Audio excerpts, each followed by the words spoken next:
बिस्मिल्लाहिर्रहमानिर्रहीम। अस्सलामुअलैकुम स्टूडेंट्स, कैसे हैं आप सब लोग? सब खैरियत से होंगे। अच्छा स्टूडेंट्स, आज हम लोग नाइन्थ क्लास की फ़िज़िक्स का फ़र्स्ट चैप्टर करेंगे। नाइन्थ क्लास की फ़िज़िक्स हम लोग स्टार्ट कर रहे हैं। ठीक है, फर्स्ट चैप्टर है हमारे पास फ़िज़िकल क्वांटिटीज़ एंड मेजरमेंट्स। ठीक है, फ़िज़िकल क्वांटिटीज़ के बारे में पढ़ेंगे हम लोग और कुछ मेजरमेंट्स के बारे में पढ़ेंगे। ठीक है, तो हम लोग स्टार्ट करते हैं। सबसे पहले ये जो आप लोगों का पेज है, पेज नंबर 2, यहाँ पर कुछ ख़ास नहीं है, बस एक बार इसको पढ़ लीजिएगा, रीड आउट कर लीजिएगा। सबसे ज़्यादा क्योंकि हम लोगों ने शॉर्ट वीडियोस बनानी है और जल्दी कवर करना है, मैं आप लोगों को एक एक चीज़ समझाऊंगी तो वीडियो बहुत ज़्यादा लॉन्ग हो जाएगी। इस वजह से जो बेसिक चीज़ें हैं वो हम करेंगे। ठीक है, यहाँ पर आप लोग देख लें कि हम लोगों की फ़र्स्ट डेफिनेशन जो है ना, इस पेज पर जो है ना, यहाँ से स्टार्ट हो रही है। The knowledge gained through observation and experiments is called science। ठीक है, जो नॉलेज हम लोगों की ऑब्जर्वेशन और मुशाहिदात और नॉलेज से इकट्ठा होता है, ठीक है, एक्सपेरिमेंट से इकट्ठा होता है, उस नॉलेज को हम क्या कहते हैं? साइंस कहते हैं। ठीक है, the word science is drive from Latin word scientia. Latin word लातीनी ज़ुबान के लफ्ज़ साइंटिया से अखज़ किया गया है। ठीक है, ये आप लोगों के MCQs में आ सकता है। साइंस की डेफिनेशन ये आप लोगों की पिछले पेज से स्टार्ट हो रही है यहाँ तक। ठीक है, और ये साइंटिया जो है लैटिन ज़ुबान का लफ्ज़ है। ठीक है, ये आप लोगों का MCQ के लिहाज से इंपॉर्टेंट है, विच मीन्स नॉलेज। साइंटिया का मतलब होता है नॉलेज। ठीक है, नॉट एंटिल 18th सेंचुरी, 18वीं सदी तक various aspects of material objects were studied under a single subject called natural philosophy. तब 18वीं सदी में सिर्फ एक सब्जेक्ट होता था, नेचुरल फ़िलासफ़ी। उसके नाम पर ये सारे subject physics, chemistry, bio, computer, each and everything सिर्फ इस नाम से पढ़ी जाती थी, नेचुरल फ़िलासफ़ी के नाम से। ठीक है, सॉरी, कंप्यूटर तो तब ईजाद नहीं हुआ था, बाकी ये चारों जो सब्जेक्ट्स हैं ना, इसके अलावा मतलब जितनी भी साइंस की वो है ना, रोबोटिक्स हो गया इसमें, मतलब जितनी भी साइंस की ब्रांचेज हैं वो सारी सिर्फ हम लोग नेचुरल फिलोसफी में पढ़ते थे। बट एज नॉलेज इंक्रीज, जैसे जैसे नॉलेज बढ़ता गया, it was divided into 2 main streams. इसको 2 मेन स्ट्रीम्स में डिवाइड कर दिया गया। फिजिकल साइंसेज में, विच डील्स, फिजिकल साइंसेज किससे, अब ये आप लोगों की फिजिकल साइंसेज की डेफिनेशन आ गई, which deals with the study of non living things and biological sentence. अच्छा, फिजिकल नॉन लिविंग थिंग के साथ होता है और बायोलॉजिकल लिविंग थिंग के साथ। Biological sciences which are concern with the study of living things. ठीक है, ये दोनों एक दूसरे के ऑपोजिट हैं। यहाँ तक आप लोगों की 4 डेफिनेशन बन चुकी हैं, 3 डेफिनेशंस बन चुकी हैं, और बाकी ये जो है ये बस आप लोगों के MCQs हैं। ठीक है, नेक्स्ट देख लेते हैं। ये आप लोगों को बस एक बार पढ़ लीजिएगा। बाकी जो मेजर आप लोगों की मेन डेफिनेशन है ना, वो ये हैं। ठीक है, ब्रांचेज ऑफ फिज़िक्स, मैकेनिक्स है सबसे पहले। It is the study of motion of objects, it's causes and effects. ठीक है, कोई भी ऑब्जेक्ट है जब वो हरकत में होता है, ठीक है, उसके कॉजेज़ पढ़ते हैं कि वो क्यों हरकत में है, और इफ़ेक्ट्स पढ़ते हैं कि उसकी जो हरकत के हैं वो असरात क्या पड़ रहे हैं। ठीक है, वो हम क्या किस में पढ़ते हैं? मैकेनिक्स में पढ़ते हैं। नेक्स्ट है heat. It deals with the nature of heat, modes of transfer and it's effects of heat. इसमें हम हीट के बारे में पढ़ते हैं, हरारत के बारे में। ठीक है, हरारत और उसके मोड्स पढ़ते हैं, मोड्स ऑफ ट्रांसफ़र, कि वो ट्रांसफ़र कैसे हो रही है, इफ़ेक्ट्स पढ़ते हैं, उसके असरात पढ़ते हैं। ठीक है, नेक्स्ट है sound. It deals with the physical aspects of sound waves, their production, properties and applications. इसमें हम साउंड वेव्स के एस्पेक्ट्स पढ़ते हैं। ठीक है, उसकी साउंड वेव्स के बारे में पढ़ते हैं, उसकी प्रोडक्शन के बारे में पढ़ते हैं कि साउंड वेव्स प्रोड्यूस कैसे होती हैं, प्रॉपर्टीज़ के बारे में पढ़ते हैं। ठीक है, उसकी जो खसूसियात होती हैं। एप्लीकेशंस यानी जहाँ वो अप्लाई होती हैं। ठीक है, उसके इस्तेमालात के बारे में पढ़ते हैं। ठीक है, लाइट को ऑप्टिक्स भी कहते हैं। ठीक है, it is the study of physical aspects of light. Light के फिज़िकल एस्पेक्ट के बारे में इसमें हम स्टडी करते हैं। इट्स प्रॉपर्टीज़, इसकी प्रॉपर्टीज़ के बारे में। Working and use of optical instruments, इसकी वर्किंग के बारे में पढ़ते हैं। ठीक है, कि ये वर्क कैसे करती है, और यूज़ ऑफ ऑप्टिकल इंस्ट्रूमेंट्स, और जितने भी ऑप्टिकल इंस्ट्रूमेंट्स हैं उसके यूज़ के बारे में पढ़ते हैं। Electricity and magnetism. It is the study of the charges at rest and in motion. ये चार्जेस के बारे में हम इसमें स्टडी करते हैं, रेस्ट की हालत में भी और मोशन की हालत में भी, यानी आराम की हालत में भी और हरकत की हालत में भी। Their effects and their relationship with magnetism, और इनके इफ़ेक्ट्स यानी तासुरात, इनके असरात और रिलेशनशिप्स विद मैग्नेटिज्म, मैग्नेटिज्म से इनका क्या रिलेशनशिप है उसके बारे में पढ़ते हैं। नेक्स्ट है एटॉमिक फिजिक्स। एटॉमिक फिजिक्स में हम पढ़ते हैं it is study of the structure and properties of atoms. सबसे ईजी डेफिनेशन आपकी एटम्स के स्ट्रक्चर और प्रॉपर्टीज़ के बारे में हम इसमें पढ़ते हैं। Nuclear physics, it deals with the properties and behavior of nuclei and the particles within the nuclei। Nuclei मतलब जो आपके उसमें एटम में न्यूक्लियाई होता है, उसमें जो पार्टिकल्स होते हैं इलेक्ट्रॉन, प्रोटॉन, न्यूट्रॉन्स, उनके बारे में पढ़ते हैं और उनकी प्रॉपर्टीज़ के बारे में पढ़ते हैं, उनके बिहेवियर्स के बारे में पढ़ते हैं, ठीक है, उनका बिहेवियर कैसा है। प्लाज्मा फिजिक्स नेक्स्ट आपकी डेफिनेशन है plasma physics. It is a study of production properties of the ionic state of matter. Matter की आयोनिक स्टेट की प्रॉपर्टीज़ के बारे में पढ़ते हैं। The fourth state of matter, ठीक है, प्लाज्मा क्या है, फोर्थ स्टेट ऑफ मैटर है। 3 तो वो है ना सॉलिड, लिक्विड एंड गैस, ये फोर्थ है प्लाज्मा, ठीक है। Geophysics, it is a study of the internal structure of the earth, ठीक है। जियो का मतलब होता है अर्थ और फिज़िक्स ज़मीन की, ज़मीन के बारे में जो फिज़िक्स में हम पढ़ते हैं ये उसकी स्टडी है, ठीक है। इसमें हम लोग ज़मीन के इंटरनल स्ट्रक्चर के बारे में, अंदरूनी साख्त के बारे में पढ़ते हैं, ठीक है। ये आप लोगों की कुल 9 डेफिनेशंस हैं, ये आप लोगों की शॉर्ट क्वेश्चन में भी आती हैं, ठीक है। वो इसका MCQ भी बना के दे देते हैं, ठीक है। और ये लॉन्ग क्वेश्चन में इस तरह से आती हैं कि आपको 2-3 के नाम दे देते हैं कि आप इसको एक्सप्लेन करें, ठीक है। नेक्स्ट हम लोग यहाँ से देख लेते हैं इंट्रोडक्शन टू फिज़िक्स। इसमें आप लोगों की चंद एक मेन पॉइंट्स हैं वो मैं आप लोगों को एक्सप्लेन कर देती हूँ। In the 19th century, physical sciences were divided into 5 distinct disciplines: physics, chemistry, astronomy, geology and metrology. 19वीं सेंचुरी में, 19वीं सदी में जो फिज़िकल साइंसेस थी वो 5 डिसिप्लिन में, 5 असूलों में डिवाइड कर दी गई थी। किसमें? फिज़िक्स में, केमिस्ट्री में, एस्ट्रोनॉमी में, जियोलॉजी में, मेट्रोलॉजी में, ठीक है। The most fundamental of these is the physics. Most fundamental सबसे बुनियादी क्या थी? फिज़िक्स थी। In physics we study matter. अब ये फिज़िक्स की डेफिनेशन है, ठीक है।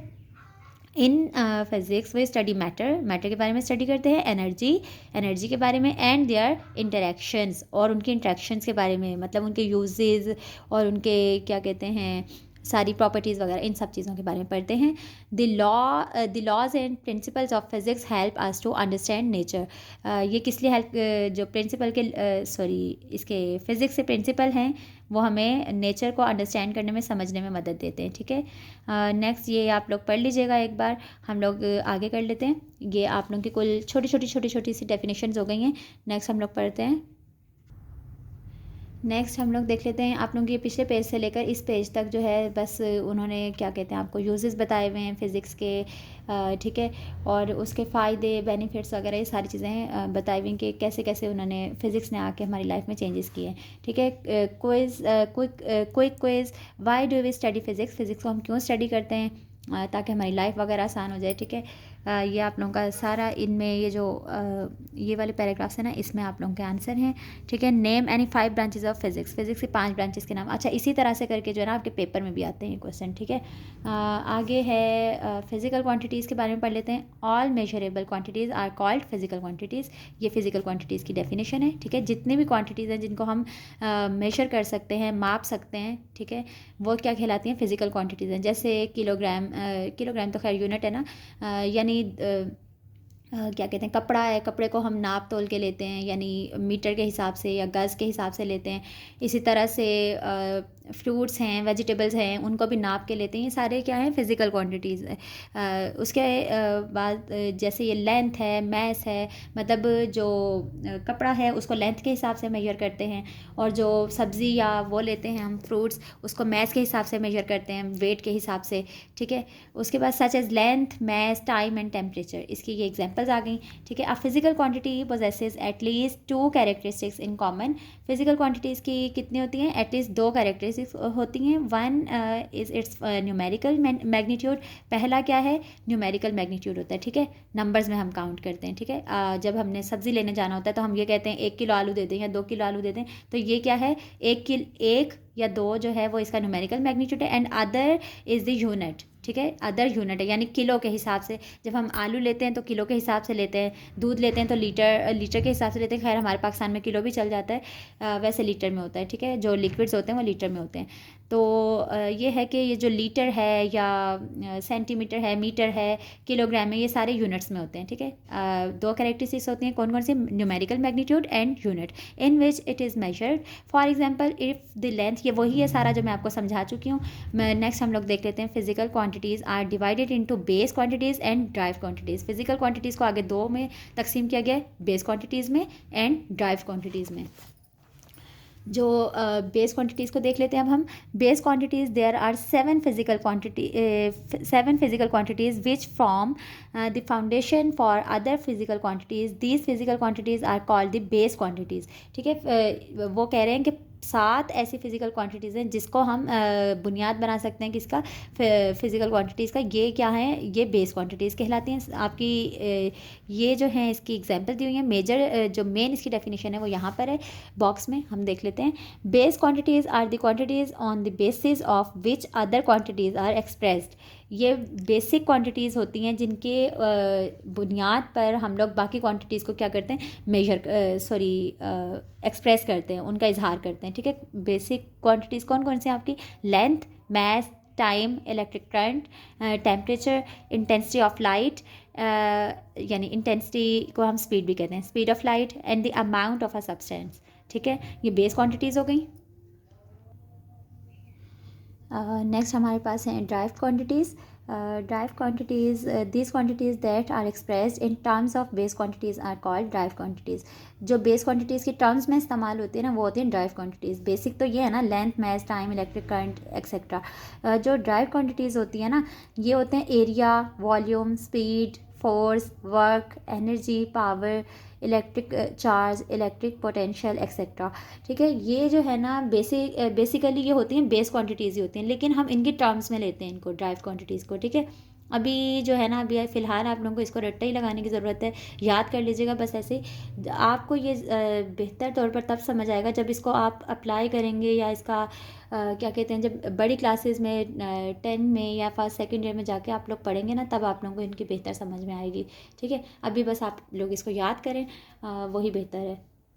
उसके बाद हम लोग देख लेते हैं इंटरनेशनल सिस्टम ऑफ यूनिट। इसको हम IS या SI भी कहते हैं, ठीक है। सिस्टम इंटरनेशनल यूनिट या SI यूनिट, ठीक है। Measuring is not simply counting.